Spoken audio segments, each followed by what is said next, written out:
But your eyes are saying a lot. So now this is my flow sparring with Sean. Yeah. Sean is a guy with a karate background. You will see it throughout the fight, you know.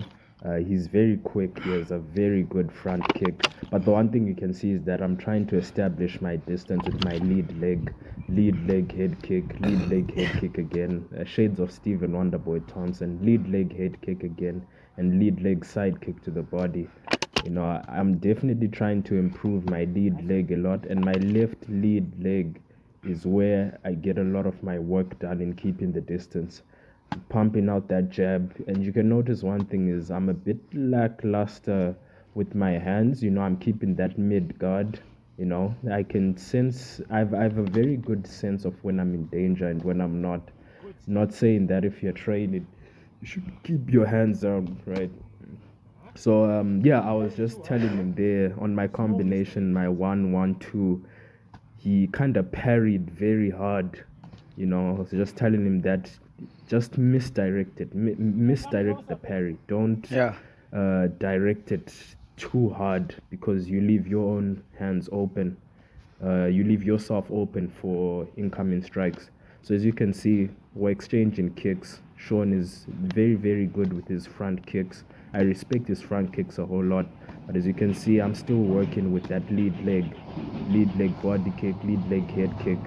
You know, I'm starting to get a bit of a feel for my combinations as well now. You know, I threw a jab to the body, cross, and then up top to the body again. I caught one of his kicks there.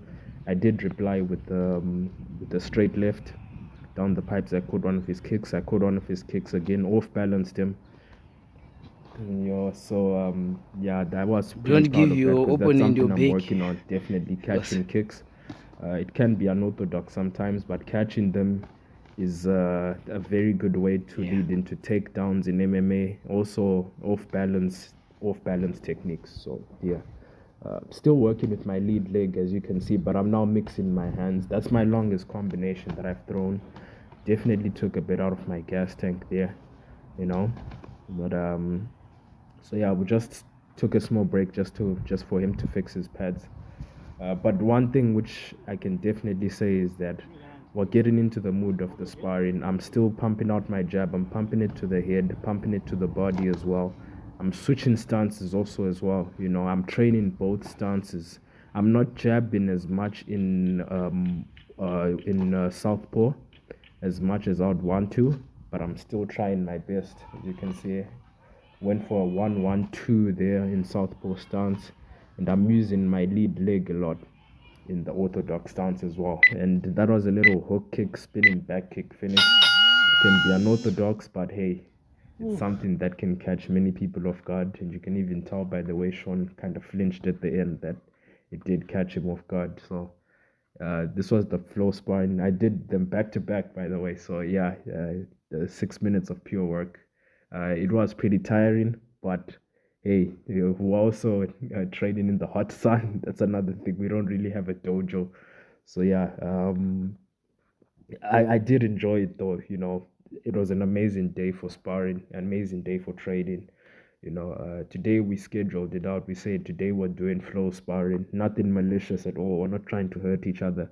And the one thing is also we are training with one shin guard on each leg.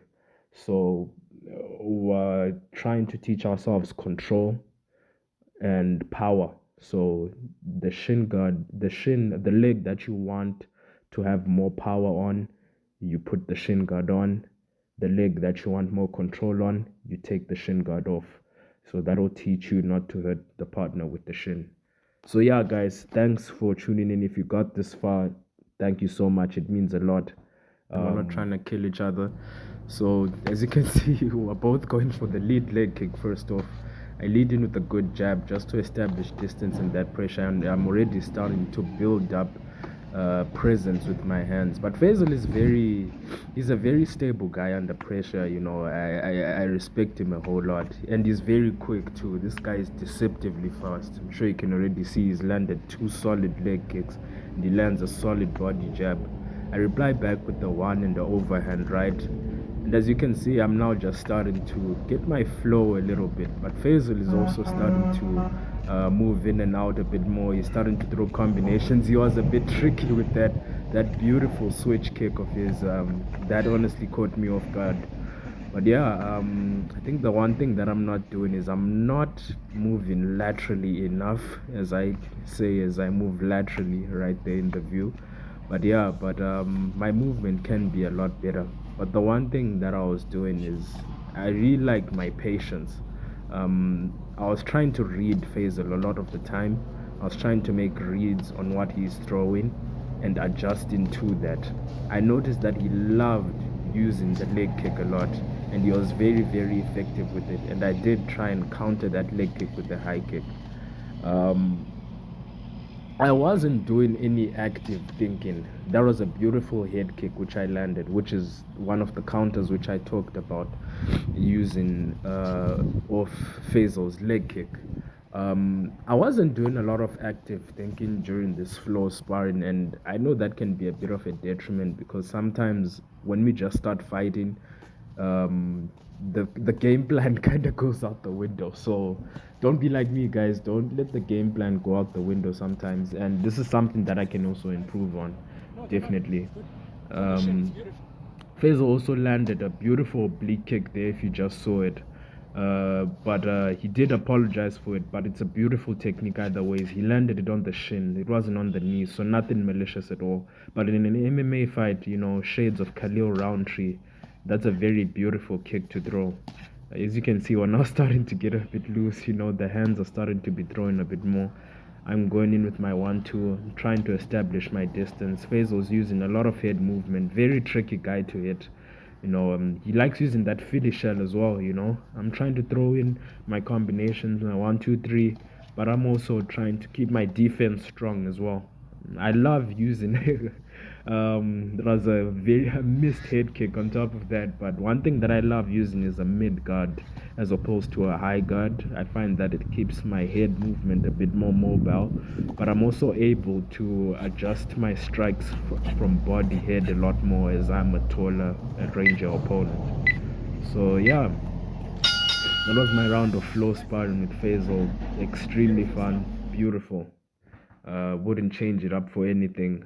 The one thing that I can say that I need to improve on is I think my shot selection. First things first. I'm managing to get the read on my opponent, but my shot selection is where I kind of let myself down. I think using straight punches as opposed to looping punches can help me out a lot better. And incorporating a lot more leg kicks. I think my kicking game, considering Faisal is a lot faster, I was trying to kick a lot less because his hands are very quick and he's very quick to beat me to my kicks through his punching. So, yeah. Words of wisdom: if you've got a crazy dream, man, chase after it. A higher power will move mountains for you to actually achieve that dream as long as you're putting in the work. There is nothing that will reap benefits unless you put in the work, guys. So, shout out to everyone who's watching. If you watched till this far, I love you and kiss, kiss, good night.